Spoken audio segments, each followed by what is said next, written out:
بسم اللہ الرحمن الرحیم۔ السلام علیکم ورحمۃ اللہ وبرکاتہ۔ ناظرین، آج میں آپ کو ایک چڑیا اور اللہ کے ولی کا سچا واقعہ سنانے جا رہی ہوں۔ ایک چڑیا اللہ کے ولی کو رزق اور دولت کا کیا راز بتایا، اس لیے اگر آپ اس کی دولت کے حوالے سے پریشان رہتے ہیں، دولت مند ہونا چاہتے ہیں، تو یہ ویڈیو آخر تک ضرور دیکھیے۔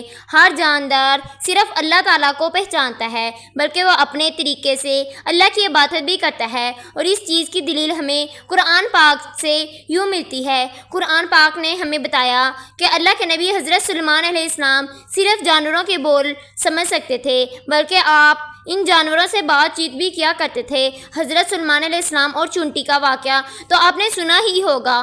بابا فرید گنج شکر رحمۃ اللہ، جو کہ اللہ تعالیٰ کے نیک بندے اور ولی تھے، اللہ تعالیٰ نے بابا فرید کو یہ نعمت بھی عطا فرمائی تھی کہ آپ نے صرف جانوروں کی بولی سمجھ سکتے تھے، بلکہ بابا فرید چڑیوں سے خاص بات بھی کیا کرتے تھے۔ بابا فرید کو بچپن سے ہی چڑیاں بہت زیادہ پسند تھی، اور آپ کی یہ عادت تھی، آپ نے کھانے سے کچھ نہ کچھ بچا کر چڑیوں کو ضرور ڈالا کرتے تھے۔ مگر آپ چاول کھاتے تو کچھ چاول کا حصہ بچا لیتے، اور اگر روٹی کھاتے تو روٹی کے کچھ ٹکڑے چڑیوں کو ڈال دیا کرتے تھے۔ ایک بار پاک بٹن میں بہت زیادہ خشک سالی پڑنے کی وجہ سے فصلیں بھی مرجھا رہی تھی، اور بہت سے جانور پرندے مرنے لگے۔ جب بابا فرید نے یہ دیکھا پرندے مر رہے ہیں، تو بابا فرید کو اس چیز کا بہت زیادہ دکھ ہوا اور صدمہ پہنچا۔ بابا فرید کیا کرتے تھے کہ اپنے کھانے کا اتنا حصہ خود کھا لیتے اور آدھا حصہ پرندوں کو ڈال دیا کرتے تھے۔ گھر میں موجود اناج پڑا ہوتا تو وہ اناج بھی پرندوں کو ڈالنے لگے۔ جب بابا فرید کی والدہ نے یہ سب کچھ دیکھا تو انہوں نے بابا فرید کو سمجھایا، اگر ہم اپنا سب کچھ پرندوں کو ڈال دیں گے تو ہمارے لیے کچھ نہیں بچے گا، اور اس کے بعد ہم کیسے گزارا کریں گے۔ والدہ کی منع کرنے کے بعد بابا فرید بہت زیادہ غمزدہ ہو جاتے تھے، اور اپنے گھر کی چھت پر کونے میں جا کر بیٹھ جاتے۔ اتنی دیر میں ایک چڑیا بابا فرید کے پاس آتی ہے، اور بابا فرید کو دکھی دیکھ کر چڑیا پوچھنے لگتی ہے، آپ آج تک کیوں دکھی بیٹھے ہیں؟ جس کے بعد بابا فرید چڑیا کے تمام صورتحال کے بارے میں بتاتے ہیں کہ بارش نہ ہونے کی وجہ سے خشک سالی پڑ چکی ہے، جس کی وجہ سے پرندے بھوک سے مر رہے ہیں، اور جب پرندوں کو بھوک مٹانے کے لیے اپنے گھر کا اناج اور کھانا پرندوں کو ڈالنا شروع کر دیا تو اس کی ماں نے اس کو ایسا کرنے سے روک دیا، جس وجہ سے وہ بہت زیادہ دکھی ہو چکا تھا۔ بابا فرید کی یہ بات سن کر چڑیا مسکرا دیتی ہے اور کہتی ہے، آپ نہیں جانتے کہ ہر جاندار کو اللہ تعالیٰ نے پیدا فرمایا ہے، اور اللہ کی یہ حکمت ہے کہ اللہ جاندار جب پیدا فرماتے ہیں اور اس کا رزق پہلے ہی دنیا میں بیچ دیا جاتا ہے، اب اللہ تعالیٰ نے جس کے حصے میں جتنا رزق لکھا ہے اس کو اتنا ہی مل کر رہے گا۔ چڑیا کا مزید کہنا تھا، دوسرے نمبر پر پرندوں کے بارے میں تو کچھ نہیں جانتی، لیکن جب اس سے یہ دنیا بنی تو آج تک کوئی چڑیا بھوکی نہیں سوئی۔ چڑیا صبح اپنے گھونسلے سے بھوک کی ضرورت سے نکلتی ہے، لیکن شام کو پیٹ بھر کر اپنے گھونسلے میں لوٹتی ہے۔ بابا فرید چڑیا کی یہ بات سن کر بہت زیادہ حیران ہوئے، اور چڑیا سے کہنے لگے، میں نے نیند سے لے کر انسان دیکھا ہے جس نے زندگی میں کبھی گناہ نہ کیا ہو، لیکن میں نے ایسے بھی بھوکے سوتے دیکھا ہے۔ تو چڑیا کے پاس پہنچا، ایسا وظیفہ کون سا عمل ہے؟ آج تک کوئی بھی چڑیا شام کو نہیں سوئی۔ جس پر چڑیا کا کہنا تھا، ہم میں سے آج تک کوئی بھی چڑیا بھوکی نہیں سوئی۔ اگر ان دو رازوں کا پتہ ہے، جن رازوں کی وجہ سے آج تک کوئی چڑیا بھی بھوکی نہیں سوئی، اگر ان رازوں کو انسان جان جائے تو اس پر کبھی رزق کی تنگی نہیں آئے گی۔ اس کو جتنی دولت اور رزق کی خواہش ہوگی، اسے کہیں زیادہ دولت اللہ تعالیٰ فرما دیں گے۔ بابا فرید نے چڑیا سے پوچھا کہ وہ کون سے راز ہیں، ان رازوں کا بتاؤ۔ چڑیا نے کہنا تھا، پہلا راز اللہ تعالیٰ پر بے حد مضبوطہ توکل۔ چڑیا اللہ تعالیٰ پر یہ توقع رکھتی ہے، جو ذات آج کے دن مجھے زندگی دے گا، سانسیں دے گا، اس نے میرا رزق بھی ضرور لکھا ہوگا۔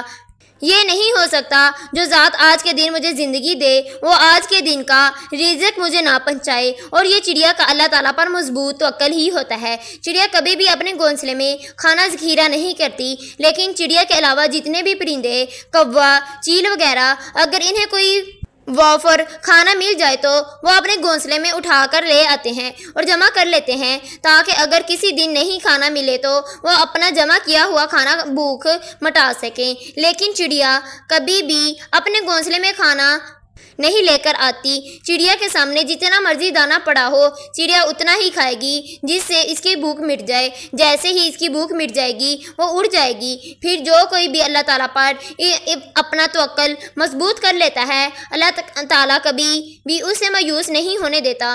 چڑیا کا کہنا تھا دوسرا راز وہ یہ کہ اس لفظ کے بارے میں جانتی ہوں جس لفظ کی برکت سے جس کی فضیلت سے نہ صرف انسانوں اور پرندوں کو بلکہ اس کائنات میں جتنی بھی مخلوق ہے اس کو رزق عطا فرماتا ہے۔ وہ لفظ یہ ہے سبحان اللہ۔ سبحان اللہ زبان پر کہنا جتنا ہلکا ہے نظام پر اتنا ہی زیادہ باری ہے۔ ایک شخص نے نبی کریم صلی اللہ علیہ وآلہ وسلم سے عرض کیا یا رسول اللہ صلی اللہ علیہ وآلہ وسلم میں سے کوئی بھی شخص اگر دل میں 1000 نیکی کیسے کرے؟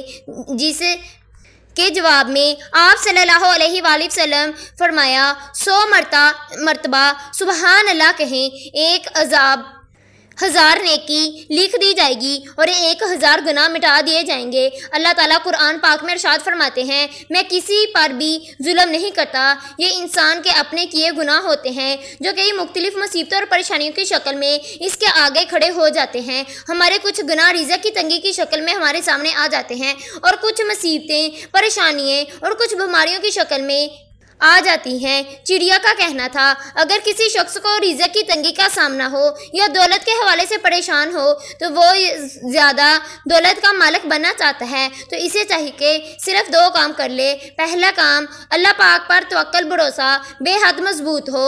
وہ شخص اس بات کو اپنے دل میں بٹھا لے کہ جس نے مجھے زندگی دی ہے ہاتھ پاؤں صحت اور دیگر نعمتیں دی ہیں اس نے میری قسمت میں رزق اور دولت بھی ضرور لکھا ہے۔ اگر اس نے کل کے دن میری زندگی لکھی ہوگی میری قسمت میں رزق بھی ضرور لکھا ہوگا۔ جبکہ دوسرے نمبر پر وہ شخص معمول بنا لے ایک دن میں کم سے کم 100 بار سبحان اللہ پڑھے۔ اگر کوئی بھی شخص اللہ تعالیٰ پر توکل مضبوط کر لیتا ہے اور ایک دن میں 100 بار سبحان اللہ پڑھے تو اپنا معمول بنا لیتا ہے تو یقین مانے اس کی قسمت اس کی تقدیر ایسے بدلے گی جیسے بدلنے کا حق بنتا ہے۔ اس کی غربت کا امیری میں بدل جانا اس کی پریشانیاں گھبراہٹ خوشی میں بدل جائیں گی۔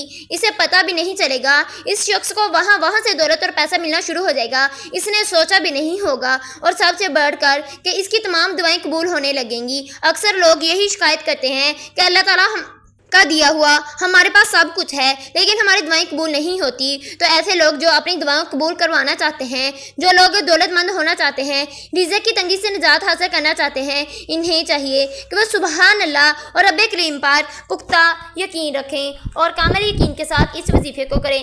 آپ نے ایک دن کے اندر 100 مرتبہ سبحان اللہ ضرور پڑھنا ہے۔ انشاءاللہ آپ کی تمام دعائیں قبول ہو جائیں گی۔ اگر آپ نے میرے چینل کو سبسکرائب نہیں کیا میرے چینل کو سبسکرائب کر دیں۔ اللہ حافظ۔